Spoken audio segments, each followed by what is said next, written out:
Rapsodi hidupku sempurna dengan Rapsodi.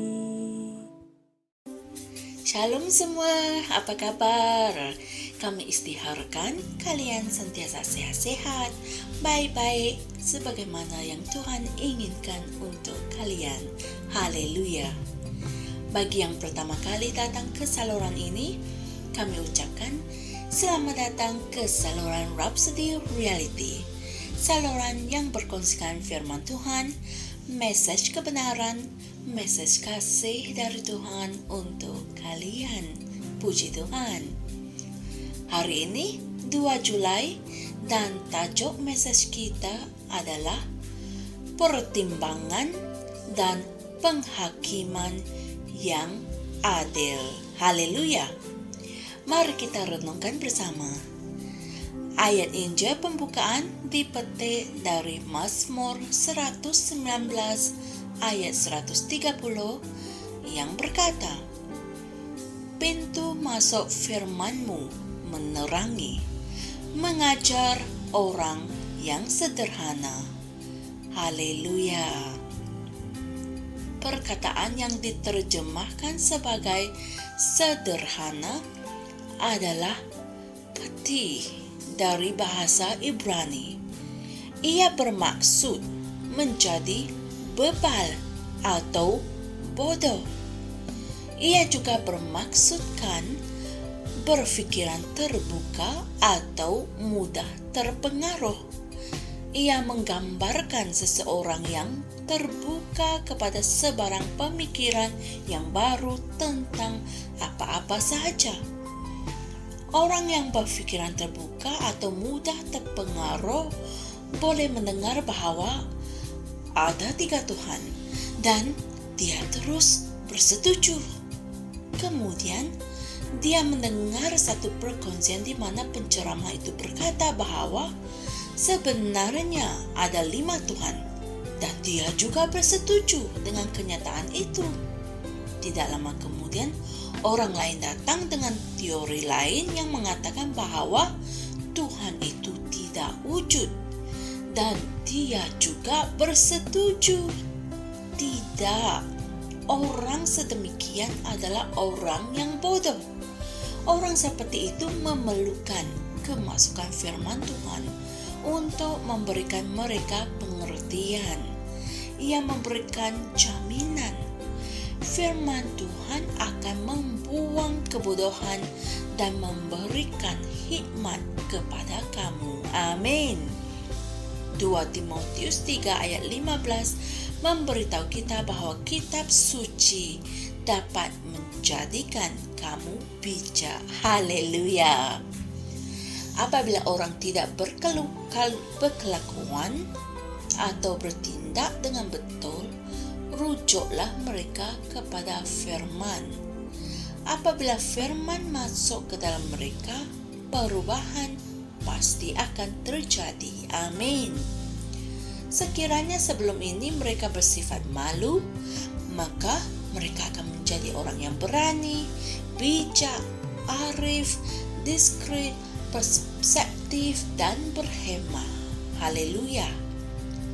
Firman akan menyebabkan mereka bertindak dengan bijak dalam semua urusan kehidupan, seperti yang boleh dirujuk dalam Yosua 1 ayat 8, kitab terjemahan Amplified Classic. Haleluya.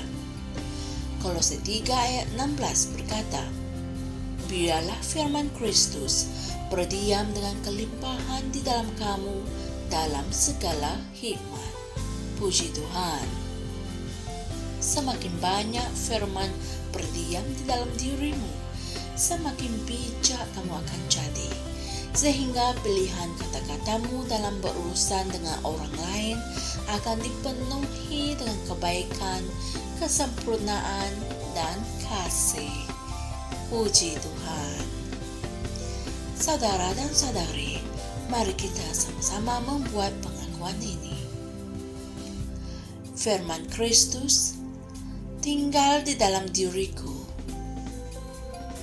dalam segala hikmat.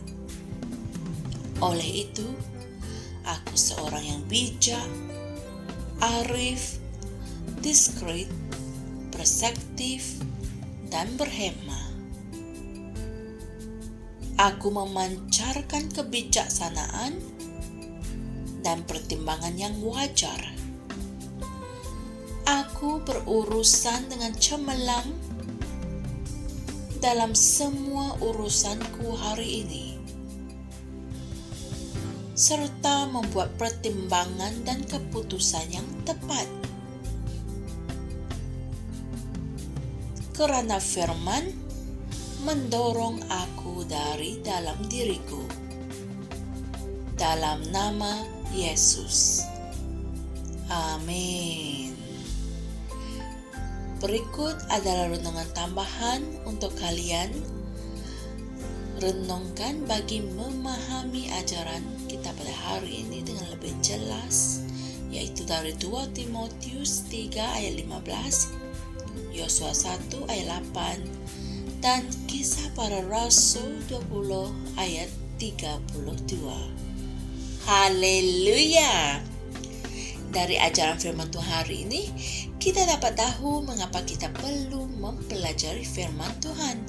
Dan Alkitab menyuruh kita untuk membiarkan firman Kristus berdiam di dalam kita dalam kelimpahan dan bukannya sedikit atau sebahagian saja. Ini kerana firman Tuhan memberikan pengertian. Ia membuang kebodohan dan memberikan hikmat kepada kita. Terpujilah Tuhan. Oleh itu, saudara-saudari, pelajarilah firman Tuhan setiap hari dan renungkannya. Dan untuk sebab inilah kami sediakan firman Tuhan untuk kalian di sini setiap hari. Bagi yang belum subscribe, kalian boleh subscribe sekarang agar kalian tidak akan terlepaskan message dari firman Tuhan yang kami kongsikan di sini. Puji Tuhan. Jumpa lagi esok dan Tuhan berkati. Shalom. Kami percaya saudara-saudari semua telah diberkati dengan perkongsian firman dari Rhapsody Reality. Bagi sesiapa yang ingin menjadikan Yesus Kristus sebagai Tuhan dalam kehidupanmu, kamu boleh mengucapkan doa ini bersama dengan saya. Ya Tuhan Allah, aku mempercayai Yesus Kristus, Anak Allah yang hidup dengan sepenuh hatiku. Aku percaya Dia telah mati untukku dan Allah telah membangkitkan Dia dari kematian. Aku percaya Dia hidup hari ini. Aku mengaku dengan mulutku bahawa Yesus Kristus adalah Tuhan dalam hidupku mulai dari hari ini. Melalui Dia dan di dalam nama-Nya, aku mempunyai kehidupan yang kekal. Aku telah dilahirkan semula. Terima kasih Allah kerana menyelamatkan jiwaku. Aku sekarang adalah anak Allah. Haleluya. Tanya, sekarang kamu telah menjadi anak Allah. Untuk apa-apa sebarang pertanyaan atau untuk mendapatkan lebih banyak maklumat mengenai bagaimana untuk bertumbuh sebagai seorang Kristian, Anda semua boleh hantar mesej di akaun Facebook kami atau email kami di tni.msia@gmail.com. Sekali lagi, tni.msia@gmail.com. Tuhan berkati Anda semua.